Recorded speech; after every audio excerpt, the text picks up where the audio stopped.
Who's had their hand up the longest? Over here? I think it's right up here. Name? I was wondering if you could just talk a little bit from a historical perspective, personal historical perspective. What was the tipping point that you saw with WordPress when it like really boomed for you? So what was the tipping point for WordPress? I got a little close there. It sounded like we were in karaoke for a second. There was one early one. So the dominant platform at the time that WordPress was sort of growing up was movable type, done by a company named 6 Apart, which is actually still around today. They were most recently in the news because they're closing down one of their new platforms as well.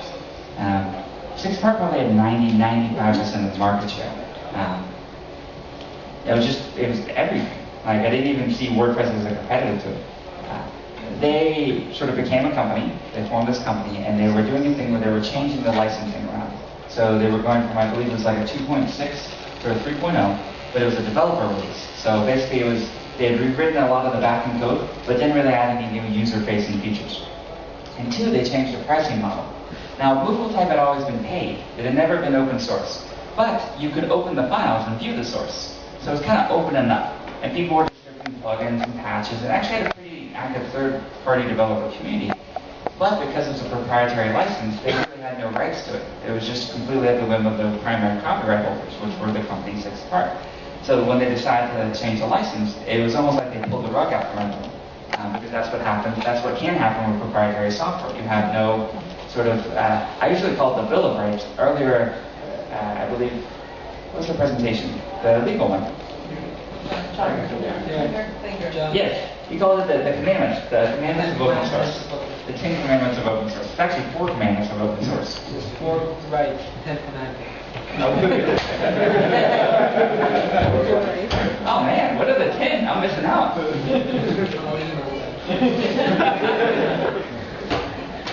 Well, the 4 I know is one, the freedom to use the software for any purpose. The freedom to modify the software. The freedom to share that modified software with your friends. And 4, the freedom to redistribute it. So basically take whatever you've changed and put it out there on the web. Share it with anyone you like. Now they were changing, with proprietary software you don't really have any of these rights. In fact, you have the opposite of them. They have the right to change anything about it. So there was one guy in particular his name was Mark Goda. And for his usage of movable type before, he had been paying like $20 or $40. And to upgrade, he would have had to pay $565, which is a big jump. And this is honestly what most people are complaining about. It was a small mistake that they made in the pricing. I mean, honestly though, they're really smart people. The guy, I think the first employee at the time was Neil Dash, who's one of the smartest people I've ever met. They just sort of miscalculated how people were using the software, particularly with how they were using multiple blocks. So people were being caught in this sort of what they were targeting at businesses, these personal people doing it. But it reminded everyone what was going on, that it wasn't truly open source. Mark wrote this amazing essay called Freedom Zero. And Freedom Zero is the first freedom of the GPL. And it's called Freedom Zero because it was written by geeks, and so they start counting at 0, 1, 2, 3, instead of 1, 2, 3, 4, on the index array.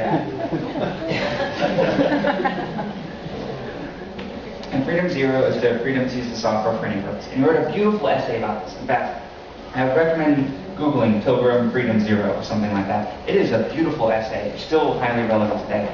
But the gist of it is he talks about what happened and how it changed. But at the end he says, this isn't about price. It's not that I'm going to have to pay more money. It's really about the core freedoms, the rights I have as a user of the software. And to show that, he took the $565 he would have had to pay to upgrade mobile type and donated it to WordPress.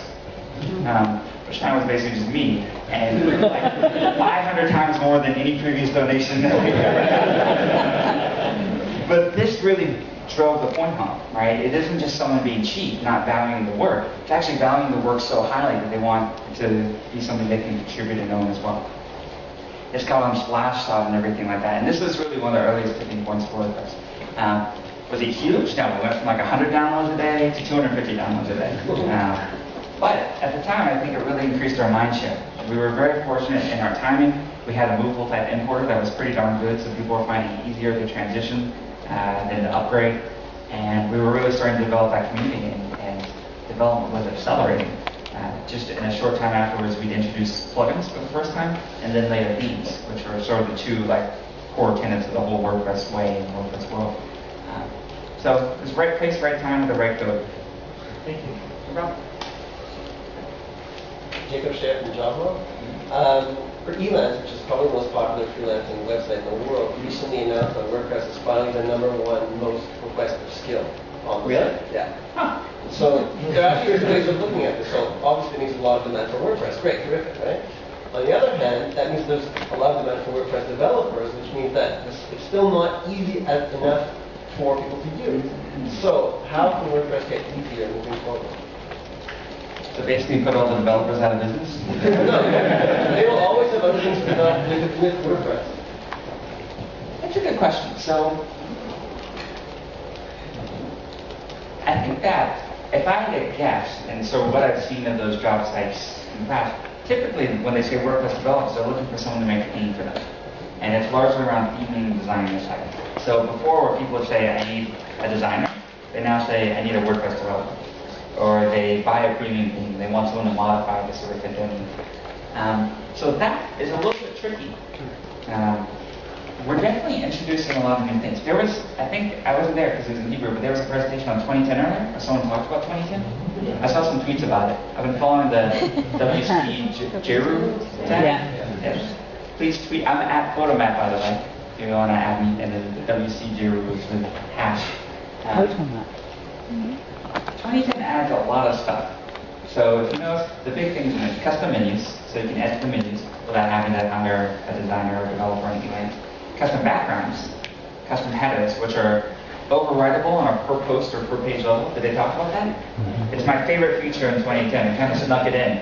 So basically, there's a big header at the top, which is actually photos I've taken all around the world. Because if you look for headers of 2010, there's a blog post I did that talks about where each photo is from. Some of them are not where you think, like the guy with the sheep. It's actually a private road in Blarney Castle, and what everyone calls the sunrise or sunset is actually a sunrise in Africa. Yeah, maybe. I do have my camera. I've been taking pictures. I'll take some at the pool party later. So you can overwrite that on a per post or per page basis. So let's say you want your about page to have like a picture of your cat at the top. You can have your regular default header, but then use the featured image feature of WordPress to overwrite that, which is pretty darn neat. A few other things like that are just making things that you previously would have had to go into the theme to change way easier. You're also seeing a few other projects. So StudioPress Genesis theme, WooTheme's Canvas theme. What else was there? There was a Google Summer of Project, Google Summer of Code project. Sorry, my words are getting aggressive. That did a really cool sort of drag and drop thing, kind of like Blogger has. You're getting people that are addressing this. I don't think it's ever going to completely eliminate the need for developers because there's always something in there. And I actually hope that I meet so many people who tell me, because of WordPress I learned HTML or I learned CSS or I learned PHP. And that's really exciting to me because that's my story too. Because of WordPress I learned PHP. And so I hope that never goes away entirely. But for the basic things, I think we can make it a lot easier. Right over here. Alex, how would you imagine WordPress 4 would be like? WordPress 4? Yeah. Let me figure out 3.1 first. So for those of you who don't know, about a year and a half ago, we decided to take a stand against version number inflation. So we just go 0.1 every single major release. So from 2.3, from 2.5, I think we skipped 2.4. So we did 2.3, 2.5, and then 6, 7, 8, 9, 3. 3.0. So 3.0 was just the next release after 2.9. It wasn't really meant to be a big deal. Seriously. We ended up doing a lot of stuff, like we did the MU merge and a few other things, but so 4.0 will just be the next release after 3.9. Well, and then it'll be 10 cycles from now, which will be about 40 months. So how many years is that? Really, I've been always sleeping. I'm jet lagged. So it's called 3.5 years. Now, to really think about this, go back in time to WordPress 3.5 years, where we were. Does anyone know what version was out 3.5 years ago? I think it was 2.1, actually. Who said 2.1? Well, I'm just giving these out all day. Man, install WordPress 2.1. We had just introduced the WYSIWYG editor, and it was bad. It was a completely different WordPress. I think we had just, with 2.0, we introduced the color blue. Prior to that, everything had been black and white. So WordPress has come so far in the past 3.5 years, it almost boggles my mind to try to imagine what it would be 3.5 years from now. We really only think 1 to 2 releases out, so call it 3 to 6 months out. And we have always a big list of things we want to get to, some of which gets bumped over and over again from release to release. But the core principles are always the same, that we try to stay highly agile, keep the major releases on a fast cycle, and listen to you guys. Go to someone else, and they'll come back to you.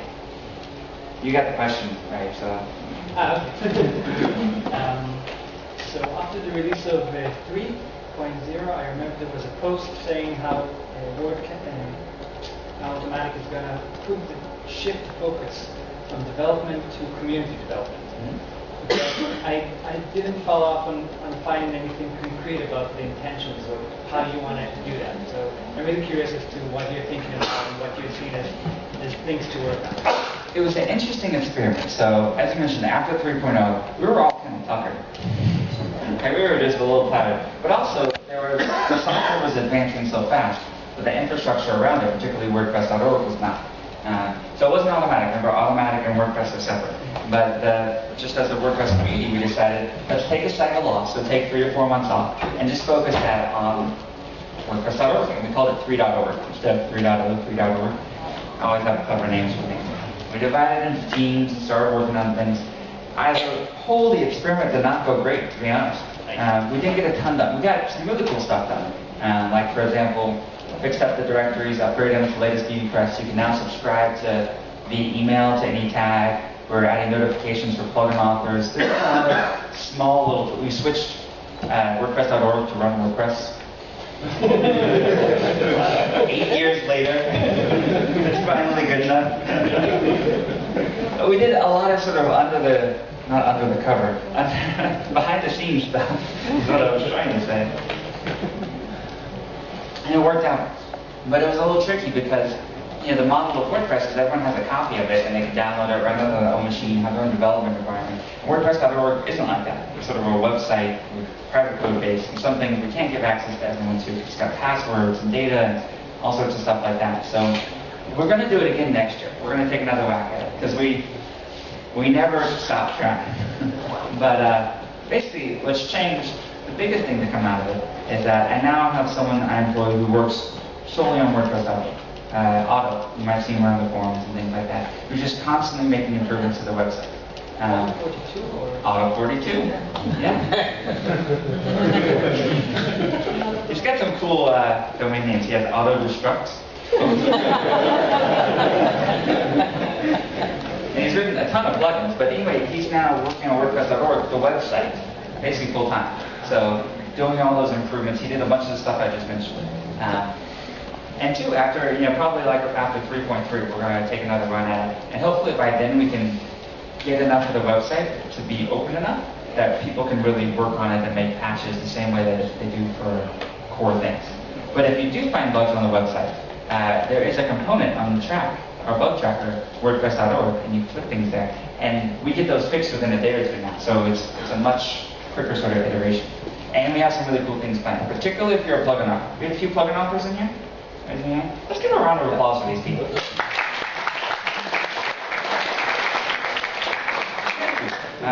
Plugins are really sort of the heart and soul of WordPress. We're now over 11,000, and they transform WordPress in ways I could never imagine.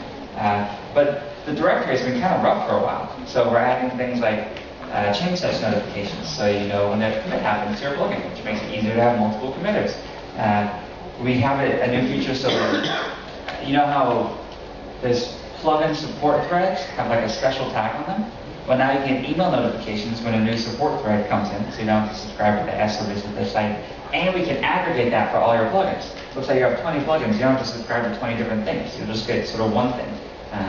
So it can tie you closer together. And that email can not just go to you,